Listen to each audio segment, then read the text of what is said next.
2003 திருநெல்வேலி மாவட்டத்தில் ஒரு சின்ன கிராமத்தில் நடந்த ஒரு பழமையான கதை. சுடலைமாடர் கோயில் அங்கே இருந்துச்சு. ஒரு பழைய கோயில். அந்த கோயில்கிட்ட ஒரு பெரிய சுடுகாடு. கிராம மக்கள் ஒரு விஷயத்தை எப்பவும் சொன்னாங்க, நள்ளிரவுக்கு மேலே அந்த பக்கம் போகக்கூடாதுன்ட்டு. ஒரு நாள் நகரத்திலிருந்து 2 நண்பர்கள் அந்த கிராமத்துக்கு வந்தாங்க. அவங்க பேரு கார்த்தி, விக்னேஷ். கிராமத்தில் சுடலைமாடன் பற்றிய கதையெல்லாம் கேட்டு அவங்க சிரிச்சாங்க. இதெல்லாம் பழைய மூட நம்பிக்கைன்னு கார்த்தி சொன்னான்.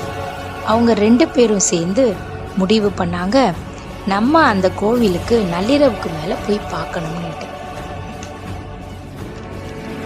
அந்த நாள் நள்ளிரவுக்கு மேலே 2 பேரும் டார்ச் லைட் எடுத்துக்கிட்டு சுடலைமாடன் கோயில் பக்கம் போனாங்க.